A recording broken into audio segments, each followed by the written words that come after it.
Hey, lions, you're going to need to get through to them. And then, anyway, eventually they realised I couldn't say the lines, and it was a very small budget film for its day. It was only £700,000 or dollars, I'm not sure.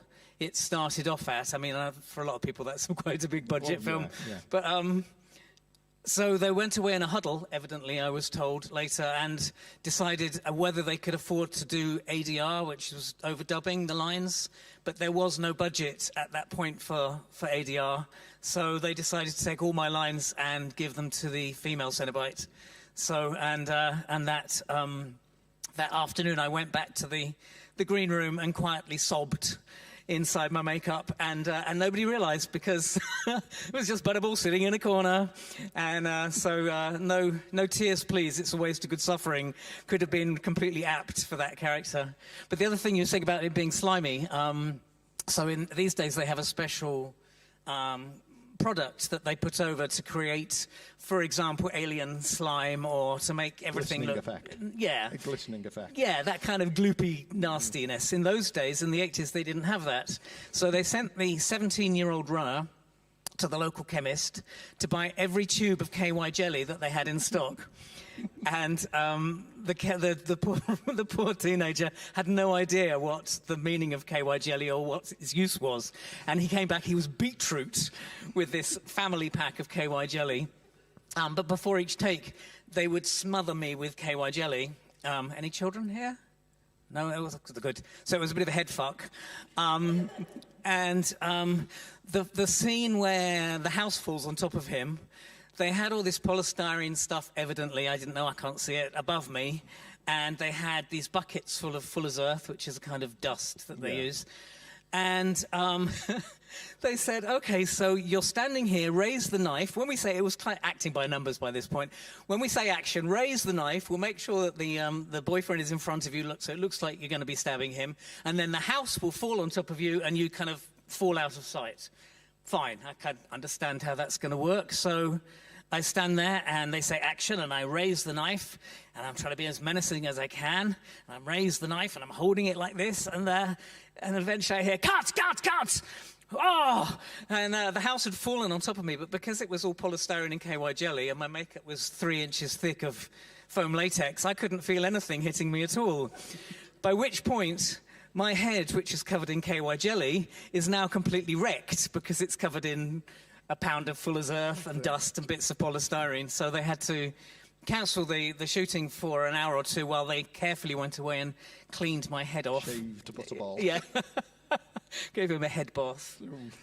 A nice loving one. Yeah. Going back to the beginning, how did you initially get the part?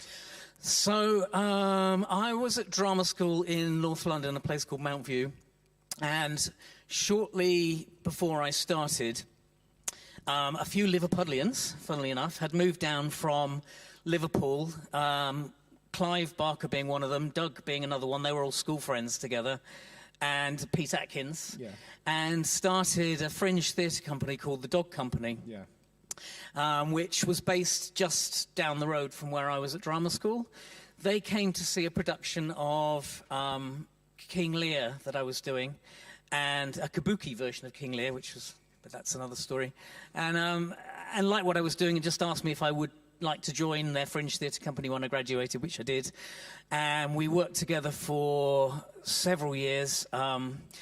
We went to the Edinburgh Festival, we worked a lot at the Cockpit Theatre, but it was fringe, so none of us were making any money. And Clive's head is so full of incredible ideas that it was profit share, but all the profits went back into creating these amazing visions that were in his head. So some of the theatre we did then had a skinned man, so he was playing with the ideas. There was a play called History of the Devil, there was another one called Paradise Streets, but we weren't making money from it. Frankenstein in Love, yeah. Yeah, Frankenstein in Love. And Secret Life of Cartoons, which ended up in the West End, actually, but that was another story several years later. So we disbanded after a while because we all wanted to make a living out of being actors, and because none of us, Clive was just a poor writer and director, none of us were making any money, we were all signing on the dole. So after that, Clive started to publish the Books of Blood, which obviously did very well. I hadn't seen him for a couple of years. I did I did a first professional job, which was a follow-up to a risque show called El Calcutta, and this show was called Why Not Bangkok? You can have an idea of what kind of show it was.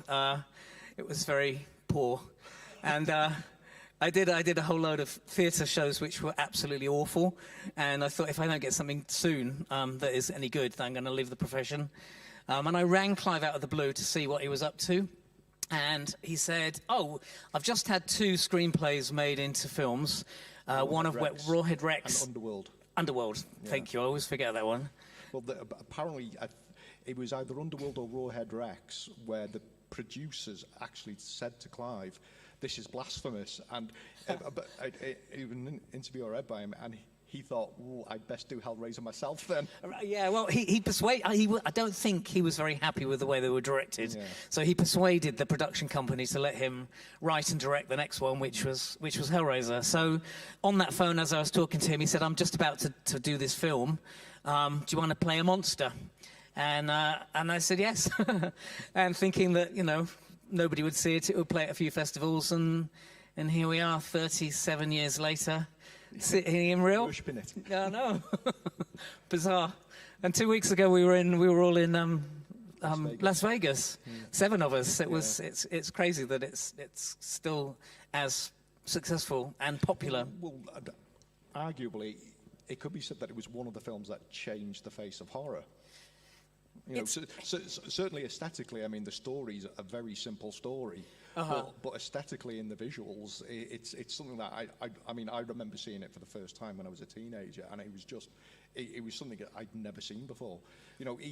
Even with the likes of things like Nightmare on Elm Street and the Friday the 13th, you have the image of the bogeyman in your head, but the sadomasochists from hell was just like, where did they come from? Yeah, Clive did a lot of research on the sadomasochism side, so I've been told, and he had a lot of books. We were talking earlier, and I said back in the 80s, the only thing people really had pierced were the ears, and usually then it was only kind of your left ear if you're a man. Certainly not your right ear, and then this kind of came along, and I remember seeing all these books of piercings from African tribes and things that they were using as references, and certainly I think it started a whole trend of that, and the sadomasochism stuff. It's always been around, but it's always been around, but it's never been on a screen. It came wonderfully into the open, though, in that. I remember seeing a French film called La Maîtresse, which was about this maîtresse, sadomasochist woman who runs a brothel in France, and it was a fictional film, but they used real clients of this woman. And there was a real scene of a man having his penis nailed to a block of wood. And something like that you never forget. Yeah. Well, ironically, with mentioning the ladies, is that essentially I would say Hellraiser's Julia's film, because the amount of people we've been talking today, she's the character that has the most development in the film. Yes. She's the person that you see becoming something, and by the time you get to the sequel, she's well on her way to becoming that, and it comes through in Claire Higgins' performance. Claire Higgins does. Clive credits several people for the success of the film, and Claire Higgins is right at the top of the list, because to persuade an audience that is normal, and she does it so beautifully that she starts in this kind of reality, and then she kind of spirals down through these layers to make the audience think, yeah, this is something that possibly could happen.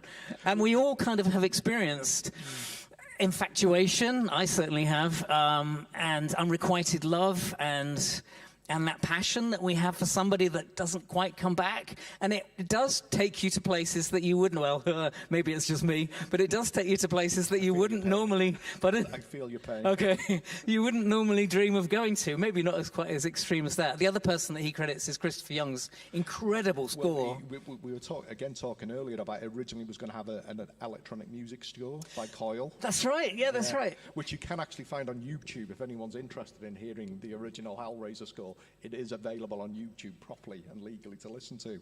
Christopher Figg, the producer, and Clive, the story goes that they were sitting watching the very first time they saw it with the score, and that's the moment they realised that it was going to be a successful film, because his score is so epic. Well, it was one of the few scores.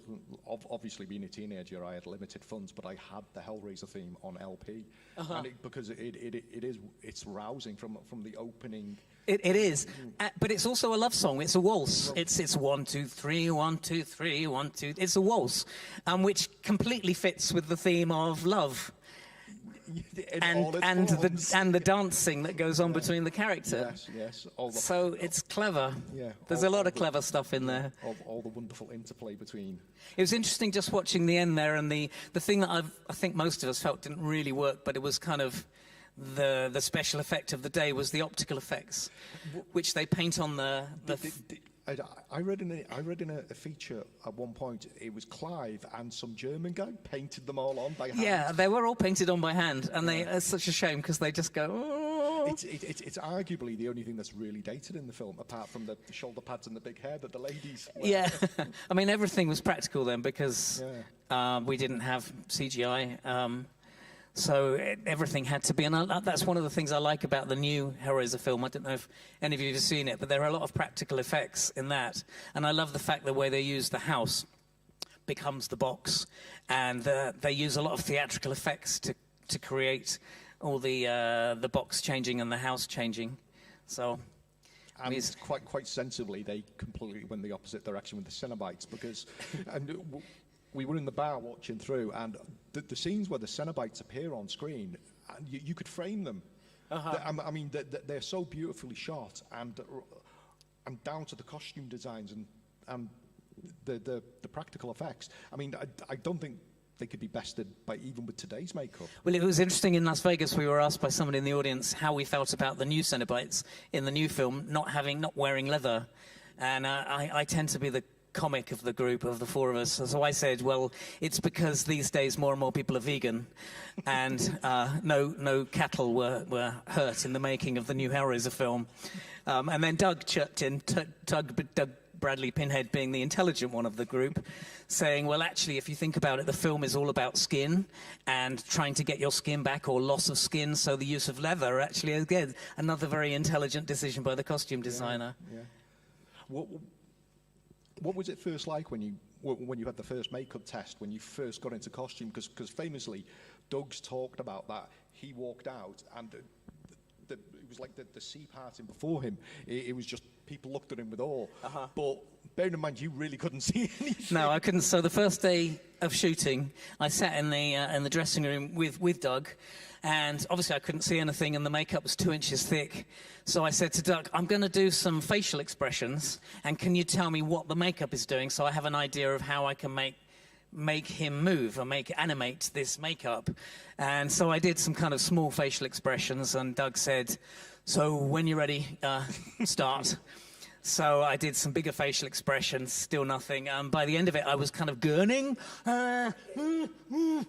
He went, nope, not moving at all. So I thought, oh, shit. It was famously, I think it was Roddy McDowell said when he was in the Planet of the Apes makeup, he had to gurn any expression, and that was nowhere near as thick as your makeup. No, it didn't move. So all I could really do, I worked out, was stick my tongue out and walk like a fat pregnant lady. So that's kind of it's my motivation. I mean, arguably with you and Vince in just your presence on screen, because when Vince first materializes and you see him in that hospital, it's startling. And again, Nick was blind as well, so that whole thing of him putting his fingers into Ashley's mouth, she had to make that happen because he had no idea where she was.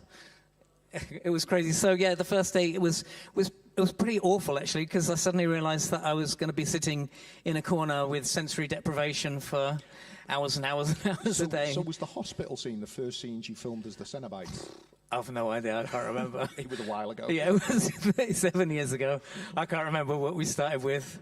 I never saw the set. So when we had the wrap party at the end of the first film, the four of us had to be introduced to the rest of the cast because they had no idea what we actually looked like. Well, he was famously, Doug said about he had his face all around London, but no one recognised him. Yeah, which is probably quite good, to be honest. So I mean, arguably, you know, if you think about the intelligent, you know, award-winning films of the time, how many of them have we watched years later? How much iconic imagery has come out of them? That has changed the face of certain films, even music genres, as we were talking about earlier. It's a kind of film that hasn't really been copied either. So many of the films pardon? Too hard to. Yeah, no, I know. It's too hard to copy. I mean, Clive says it's kind of one of the early zombie films, and I suppose it is, because Frank is a zombie and he's being brought back to life.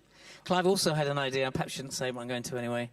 I was talking to him once, and he said, I'm going to do the original zombie films. He said, zombie films are so popular these days, I need to get into the zombie film, so I'm going to do the original zombie film. And I went, oh, okay, Clive, what would that be? And he said, Jesus. So he wanted to do, I know. Ooh. So he wanted to do the whole thing in the cave and the resurrection as the kind of the early zombie films. I don't think he's ever done it. I think he's been chased with enough torches and pitchforks. That might be pushing it a bit too much. Yeah, he's used to that. Yeah. So, were you surprised by the actual reception of Hellraiser?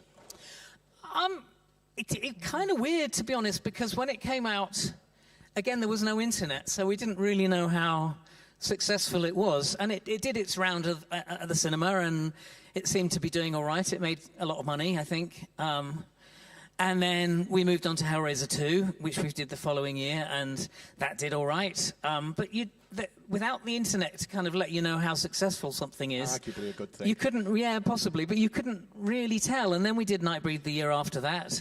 And then it all went quiet for 7 years because they all moved production over to America. Yeah. And it wasn't until the 10th anniversary that we were invited to do a convention over in the States that we suddenly realized how popular it still was. And in the States, it's huge over there, and various places around the world. Strange considering. And I think because we started doing the conventions, maybe it kept it going. I don't know, but. No, it's easy to see why. It's like you said. It's a film that is. It hasn't been imitated. If you think, I mean, the closest thing I can remember seeing at the time was it was a Ben Cross film called The Unholy about a dodgy priest, and in the final scenes of that, he's meant to descend into hell, and it was they started showing like needles being shoved under his fingernails, and I was just sat in the real cinema thinking they're ripping off Hellraiser here, but it was nowhere near. Oh, is it Stargate? There is a science fiction film, and I remember watching that. Event Horizon. Yeah. And I just went, this is Hellraiser. That's the Hellraiser box. Yeah. And it is Hellraiser in space. Yeah. And it was exactly the same kind of imagery and designs that were being used. Yeah. But it was Hellraiser in space. It wasn't really Which anything. had already been done with Hellraiser Bloodlines at that point. Yeah, true. Been done with that. Yeah. Yeah, I mean, apart from probably some things like in the French New Wave of horror cinema, some of the more extreme stuff that's actually come close to Hellraiser, but they've never blended the eroticism of Hellraiser with. In Hellraiser, the violence is only a side effect of what they're doing. It's not the original intention, is it? And I think that's what people can find so disturbing about it. It's almost a laissez-faire attitude. To sex and violence, or blending them. I mean, at the time, I had quite an interest in censorship laws, and it was bad enough having sex or violence in the film, having sex and violence, but having sex and violence related was just like, ban this film now. Yeah, my niece, the first time she watched it with my sister-in-law, every time the sex scenes came on, so she had her eyes covered like this. Interestingly, Clive did put in. He knew that the censors were going to attack it, lambs, so he did. He put in lambs, some scenes. I can't remember what they were. Wasn't it? That I remember reading at one point that they objected over to 3 consecutive buttock thrusts in the sex scene, and he had to cut it down to 2. Of all the things in a film that has people being flayed alive, too many buttock thrusts. There were certain things that he put in deliberately, knowing that the censor would cut it, thinking that if they cut maybe 5 or 6 things, they'd leave the stuff that he needed for the film to work. To work, yeah. I think one of them was my stomach wound. I had a very deep stomach wound, and I had Almost a scene. vaginal, you might Yes, say. definitely a vagina in my stomach, and I was playing with that quite a bit with my insides, and that was one of the bits I think that was cut. Surprisingly, that never made it into the restored version.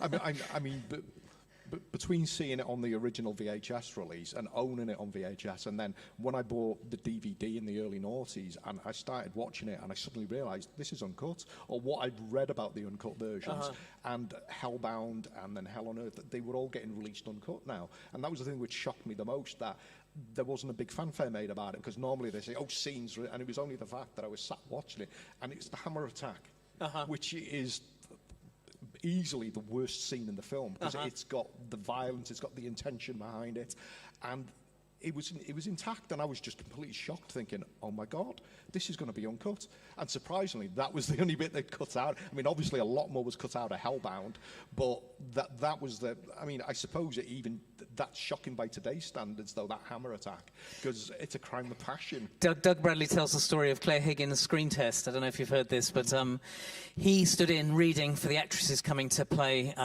Julia, and Claire came in, and they gave her a hammer, and he was supposed to duck, and I have a feeling it was a real hammer, and he was supposed to kind of duck out of shot just as she was doing the scene, and she was swiping with the hammer, and they did the scene, and he ducked out of shot, and he heard this cut, and he looked up, and there was Clive and Chris Figg kind of sitting, looking completely shocked, because she'd missed his head by like a centimetre with this real hammer. And Doug always says, you know, another centimetre in, and it would have been the final scenes would have been an memorial to Doug Bradley, who was going to play Pinhead in this film. Casting. Yeah. Boy, you should see the casting tapes if you think that was bad.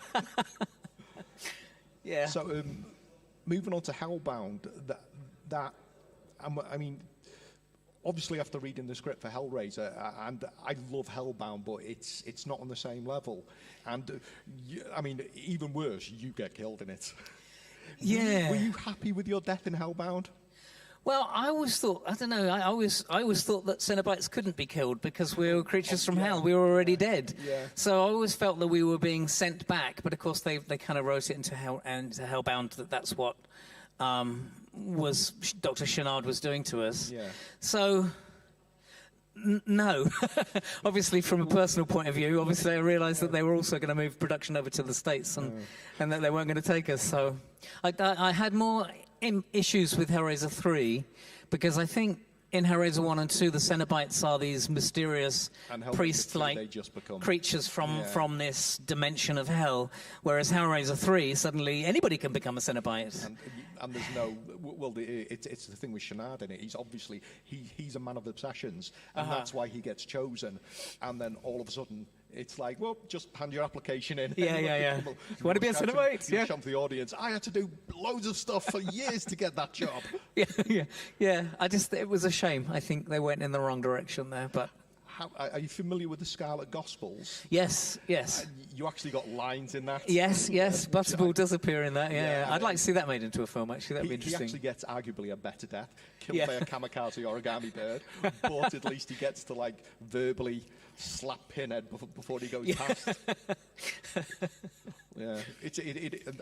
I seem to remember somewhere that Clive was on about it might be developed, but then again, this was talk about 4 or 5 years ago, but because there was the gestating Hellraiser TV series, which I don't think I want to see, because I mean I was perfectly happy with the remake, and I hope that they can take that in some interesting directions. Yeah, I mean it's not really a remake, isn't it? It's an advancement of the franchise, but it's a good advancement. Yeah, I mean again, I think one of the main problems with Hellraiser is that it's so complete. I mean, it didn't need the sequels, I think, and it left you with that sense of mystery. That I mean, arguably with Alien as well. You know, I mean, I'm not trashing Aliens, but I'd rank it alongside that you get everything you need to know for a perfect cinematic experience in those two films. They did change the ending of Hellraiser so that the studios saw the rushes over in the States and saw some of the stuff. And then they started to like it, and then they increased the budget, and then they wanted the ending changed so we could have a sequel, because there was no sequel ever planned. And I talked to the special effects guys a few years ago who created the big dragon creature. Oh, at the end, yeah. And he was given a budget of £10. And he was told he needed to come up with that dragon for the next day's shoot. It's just incredible when you think about it. Which is testament to British special effects. There's a reason a lot of countries, a lot of people come to Britain to make films. He went to the local butcher, he bought every bone they had in the shop, and he worked all through the night creating that dragon. He said every time he sees it, he hates it because he sees all the faults in it. And I went, I just think it's awesome. Again, along with a KY teenager, imagine him going into the butcher's and coming out with a sack full of bones. Yeah. So, questions. So we're going to open up to questions now from the audience. Does anyone want to ask Simon a question? Hello? Oh, we've got... Go first. Oh, sorry. That's all right. So what was your favourite play you did with Clive Barker and why? Favourite play? Yeah. Oh. So, probably Frankenstein in Love, actually, because it was dark and it was incredibly imaginative, and the things we did on stage were incredible, considering we were a fringe company with no money. And Doug had a wonderful role in it. Also, we had Oliver Parker, who was Sir Peter Parker's son, who used to run British Rail. He was the chairman of British Rail, and then now is a film director in his own right.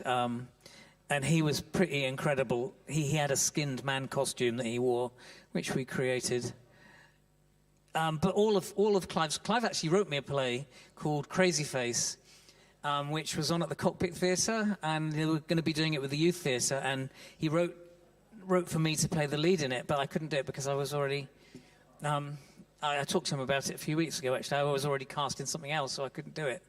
But I've never seen Crazy Face. Have you seen it? No. Sorry,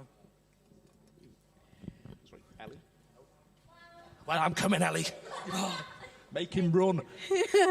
Wow, this movie started all of your careers. How is it that you became famous from this movie? I'm not really famous, Ellie, but thank you very much. What I'm grateful for is it's given me a career of fairly constant work, and that's really nice. And it's given me a lot of horror films, which I never kind of expected to go in. I did a film a few years ago called Starfish with Golden Globe winner Joe Froggatt. Yeah. And it was the first film I'd done in ages which wasn't horror. And my whole family went, oh, "You're not doing a horror film? This is fantastic. We'll all go to the cinema and see it." What was what was your family's first reaction to you going, "Oh, that's me"? So I remember watching it with my grandfather. Sadly, no longer with us. And my mother, and every time we came up, she was like this. I went, "No, Mum, if you do that, you'll never see me." So yeah, kind of weird. Kind of an awkward one to watch with your parents, to be honest. Not for what the Cenobites get up to, though. Is it like they're quite conservative, my parents. Yes. After doing Nightbreed, you vanished until Book of Blood. Yes. Which Clive Barker brought you back to the screen. So I saw that they were casting Book of Blood, or starting to do production of it, with Jonas Armstrong playing Simon McNeill. And the story of the Book of Blood is it's the kind of the opening section of all the Books of Blood. The bookending sections of Books of Blood, yeah. So it's about this fraud who pretends that he can contact the spirits. He's 19. And he's a complete fraud, but there's some psychic researchers who found this house where there are connections to the spirits. So they bring him in thinking that he will help to open these connections, but the spirits realize that he's a fraud, so they leave him in this house overnight, and when they come down the next day, every section of his body has been tattooed with little stories, and they're all stories of the Books of Blood that follow, so even his eyeball has a story written on it. And Clive based the character of Simon McNeill on me, which is why it was called Simon. But by the time they went to film it, I was like in my mid-30s, so... I can do it! No, I didn't, but I said...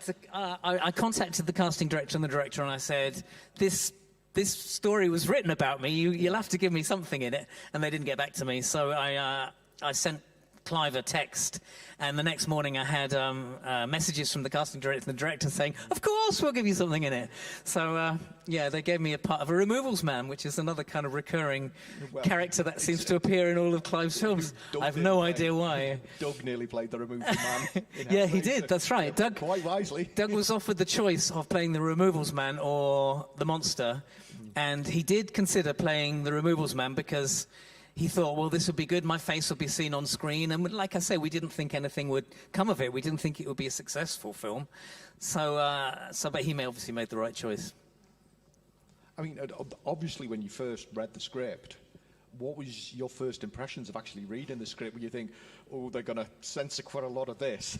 I don't know. Having worked with Clive before, there's a difference from the stage, apart from obvious. I mean, there was certain law, court proceedings brought against certain plays, but you can generally get away with a lot more on stage, probably than you can get on general releases. I think for all of us, it was our first film, so we had nothing to judge it by. So, reading a Clive Barker script, we had no idea what a normal script, where the levels would be. Yeah, no, exactly. It was more interesting reading the script for Hellraiser 2 because it got to the kind of 3/4 of the way through, and it was just special effect after special effect after special effect, and it was very difficult to follow it as an actor and get a kind of through line on what was actually happening. Because, I mean, essentially, Hellraiser's a twisted family love story that could easily play out without the Cenobites, and that's what's so compelling about it. And it's just that the auditors turn up and think, sorry, Frank, you've had your dues. Yeah, and we were saying earlier that the Cenobites aren't really the monsters. They're just doing their duty, which is to come from hell and collect payment from these crazy people who can't find enough pleasure in the world, so reach out to somewhere a bit more extreme. But the monster is Julia. And Frank. Yeah. Well, one of the things that I do love about Hellbound is the development of Julia, and to see Frank get his comeuppance and have him stuck in hell where he deserves to be, you know, and the fact that Julia gets promoted over him. You know, it was only recently that I found out about the final scene of Hellbound that was filmed with Claire rising out of the mattress, but because she didn't want to continue, which I think is such a shame, because, I mean, how many female-driven horror franchises were there at that point, and especially with arguably such a powerful leading character, you know? It was such a shame that she didn't carry on in the role, because wasn't she meant to, she was meant to be in like a pure black dress with black contact lenses. I don't know. It was. I've seen one still from it, and I've read a page of the script or something where she rises out of the Jason. I know you're having a blast. You like you're having a sick time, mate, but there's some people that have got some more questions. Oh, questions then? Yeah, no, just saying. That's for you, young man. Oh, hello. I just want to ask what your thoughts on modern CGI effects compared to the 1980s, because I watch a horror film from the 80s and I totally believe in the effects, and I watch a film now and there's always a thought in the back of my mind it's like, this isn't real. Do you know what I mean? It's ironic, isn't it? I remember when kind of CG started happening in the cinema, and at the time it was completely magical, but now it's reached a stage where they can do anything, really anything they want to, and it kind of loses the magic. I'm a great believer in the practical effects if they can do them, but they have to be of a standard now that they can compete with CG. But it's great for the actors as well if you can work. It's interesting now that they're using these digital studios where the whole of the floor and everything around them is a controlled environment with a digital screen which surrounds them. And that alone is so much better than working on a green screen, because at least you've got something to relate to. You can see the environment you're supposed to be in, whereas a green screen, you're just getting nothing back. It's just your imagination and the communication with the director and his vision. But yeah, no, I agree. I think practical effects are great. I think CG is great in its place, but it does. We just accept everything can be magical now. It's a new place we've come to, but they know that's progression, I suppose. No. Do you watch modern horror movies? And if so, what has jumped out at you in the past few years as something you've gone, okay, that's cool, I like that? So me and a friend persuaded Clive to let us write the screenplay for one of his short stories from the Book of Blood called... We were going to change it to The Human Race. I can't remember the name of it. Is it about it's the race that takes place outside Parliament? Yes, there's a race that happens in London, and every 100 years, what humanity doesn't know is that it's a race between the devil and if the devil wins, then he has control of the human race for the next 100 years.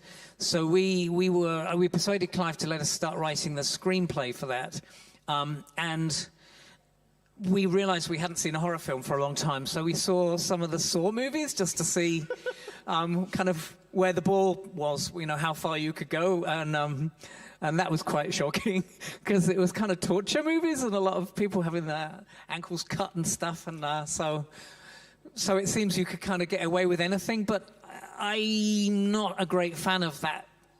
I think that you need to create...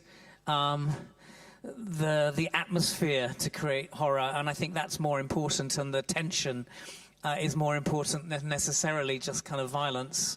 You can have the violence, but the more important stuff is to create that feeling of dread that the audience gets, that something is about to happen. One of my favourite films was an Australian film, which I can never remember the title of, where nothing really happened. You never see the monster, but this woman's in a cabin in outer Australia, and there's something outside, and it becomes almost unbearable because the tension just builds up and up and up, and you just think, please let something happen because I can't watch this film anymore.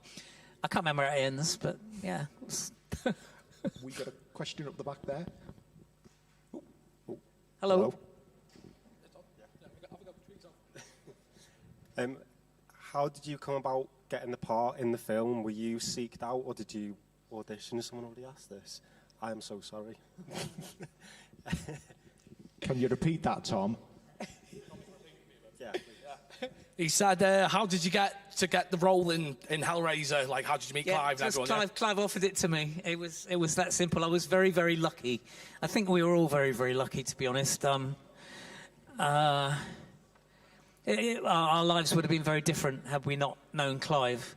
And Clive is such a genius. His mind is incredible and doesn't stop. I was with him a couple of weeks ago, and he said he's working on 4 different projects, and he's just writes. And even back in the 80s, when I first knew him, he would spend all day locked in his room. If you went to see him, you'd sit waiting for 2 hours, and then he'd come out and give you 10 minutes of his time when his brain wasn't creating more, and then off he'd go again. So he's very disciplined. And a bit of a recluse these days, or probably always, because he needs to get this stuff out of his head. And these days he's a great artist as well, so he's got his house is full of incredible artwork, which... If you look at the Abarat books. Which is all the work in the Abarat books. Yeah, he painted them. So we're wrapping things up now, and I'd like to say a big thank you to Mr. Simon Bamford. Thank you. For coming and spending this time, and... Chad.